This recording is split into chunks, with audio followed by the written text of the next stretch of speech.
내가 장군, 내가 대장이면서 윗사람도 마음에 안 들면 쳐버릴 수 있는, 그러면 과연 대통령이 될 수 있는가? 운에서 태양볕이 들어온다면 운에서 받쳐져서 대통령이 될 수도 있습니다. 과연 내년 선거에 과연 이분한테 태양빛이 들어오는가? 그 여자가 사주 명식에 뚜렷이 나오질 않습니다. 오히려 여자가 땅속에 들어가 있습니다. 굉장히 와이프를 따뜻하게 감싸 안고 애착할 수 있다. 화초, 어떻게 보면 잡초와 같은 사주입니다. 도끼로 잡초를 찍으면 절대 안 잘라집니다. 사주의 특징은 돌산 위에 핀 꽃. 굉장히 보기에는 아름답지만 위태위태하죠.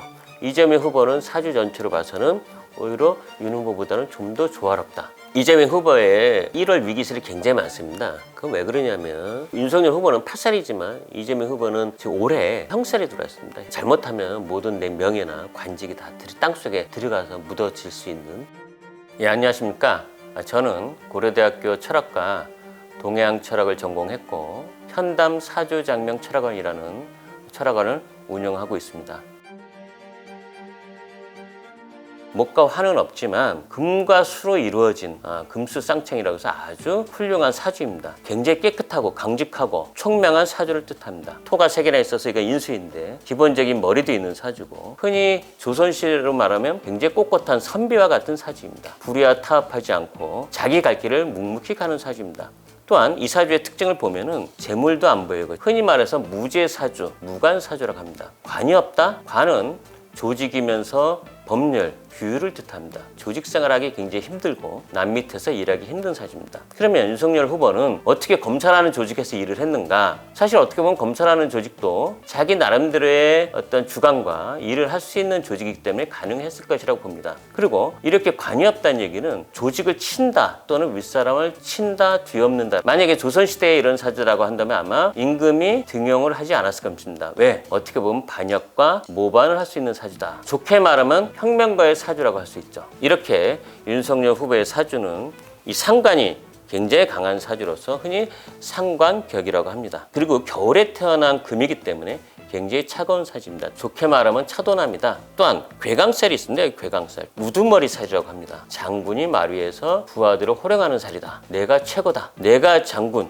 내가 대장이면서 윗사람도 마음에 안 들면 쳐버릴 수 있는, 그러면 과연 대통령이 될 수 있는가? 태양빛이 필요한 사주입니다. 운에서 태양빛이 들어온다면 운에서 받쳐져서 대통령이 될 수도 있습니다. 부인의 형태를 좀 보면은 그 여자가 사주 명식에 뚜렷이 나오질 않습니다. 오히려 여자가 땅속에 들어가 있습니다. 굉장히 와이프를 따뜻하게 감싸 안고 애착할 수 있다. 하지만 부인은 세상에 드러나지 않는, 땅속에서 조용히 조력하는 이런 부인으로 나타난다. 지금 윤석열 후보가 팥살이 들어와 있습니다. 팥살. 완전히 충돌해서 깨지는 건 아니고 금이 가는 살이라고 합니다. 그것이 이제 부부궁에 들어와 있기 때문에 1월까지는 팥살의 영향이 좀 있을 것이다. 이런 스캔들은 아마 2, 3월 가면은 좀 해소되지 않을까 싶습니다. 양의 불의 사주에 태양이에요. 태양. 굉장히 밝아요. 그런데 물이 굉장히 많아요. 물은 여자에게는 관을 뜻하는데, 관은 짱과 권력과 남자를 의미하기도 해요. 굉장히 강하다. 겨울에 태어난 물이 너무 강하다 보니까 이분도 이제 불의 기운이 필요한 사주예요. 목의 대운이니까 대운의 흐름은 나쁘지 않다. 괜찮아요. 이재명 후보는 좀 윤 후보랑은 굉장히 다릅니다. 음의 목의 사주입니다. 음의 목. 꽃, 화초, 어떻게 보면 잡초와 같은 사주입니다. 도끼로 잡초를 찍으면 절대 안 잘라집니다. 생명력이 강한. 이 꽃이 어디에 피어 있냐? 땅 위에, 산 위에 필 때가 가장 안정적인데, 이분의 사주의 특징은 돌산 위에 핀 꽃. 굉장히 보기에는 아름답지만 위태위태하죠. 내 삶의 바탕이 흙이 아닌 돌 틈에 있기 때문에, 이래서 거꾸로 살아남기 위한 생존력이 굉장히 강한 사주다. 여자로 태어났다면 굉장히 미인으로 태어날 수 있는 그런 아름다운 사주입니다. 이분도 겨울에 태어난 나무이기 때문에 얼어있는 나무입니다. 따라서 태양빛이 있을 때만이 나무가 활짝 피는데, 다행히 이재명 후보는 태양빛이 사주에 떡하니 자리 잡고 있습니다. 그것도 시간에 자리 잡고 있습니다. 말년에 태양빛이 활짝 피는, 즉 꽃이 만개할 수 있는 그런 사주이고, 이 불이 이분 사주에서 말주변입니다. 말재주. 그런데 이 말재주가 굉장히 사이다처럼 속 시원하게 말할 수도 있지만, 잘못하면 또 사람에게 비수를 꽂을 수 있는 막말이 될 수 있다. 두 분 후보 다 말 조심해야 된다, 이런 거죠. 말을 잘하지만 그것이 나한테 독이 될 수 있다. 어쨌든 이재명 후보의 사주는 굉장히 강하지만 따뜻한 불이 사주에 있기 때문에 음양의 조화가 굉장히 잘 이루어져 있고, 이분의 약간 안타까운 것은 아까 말한 국가 권력을 잡는다는 관이 천간에 있으면 사람들이 볼 때 저 사람은 커다란 벼슬을 치네 라고 볼 수 있는데, 이분은 지지에 있습니다. 이것은 다시 말하면 사람들이 큰 벼슬을 갖고 있나라고 잘 안 보이는 이런 측면은 갖고 있습니다. 하지만 상관이 용신이 뚜렷이 있기 때문에 사주 자체는 굉장히 훌륭한 사주입니다. 대신 또 하나는 백호살이 있습니다. 백호살은 내 안에 호랑이가 한 마리 있습니다. 흰 호랑이가 자존심이 굉장히 강하고, 누가 날 건드리면 어흥하고 욱하는, 즉 이기려는, 호랑이는 밀림의 왕자이기 때문에 절대 질 수가 없죠. 거기다가 형살이라는 게 있습니다. 자묘 형살. 형살은 다치거나 아니면 남을 치거나. 그래서 이제 이재명 후보가 초년 연과 월에 형살이 있어서 아마 어렸을 때 좀 다치거나 해서 아마 장애 등급을 받았던 것 같고, 이 형살은 형권을 휘둘러야 됩니다. 칼을 가지고 남을 칠 수 있는, 좋게 말하면 국가 권력을 휘두를 수 있는 이런 형권을 또 갖고 있습니다. 51세 대운에 드디어 불이 지지에 들어오면서 천간에, 즉 하늘에 있는 태양과 땅에 있는 불이 맞닥뜨리면서 이분의 사주를 굉장히 뜨겁게 하고, 이때부터 승승장구할 수 있는 대운이 들어왔습니다. 둘 다 굉장히 성격된 훌륭한 사주다. 내년 선거날이 계묘월에 신유일입니다. 연은 물과 나무가 들어온 해고요. 월도 물과 나무가 들어온 해입니다.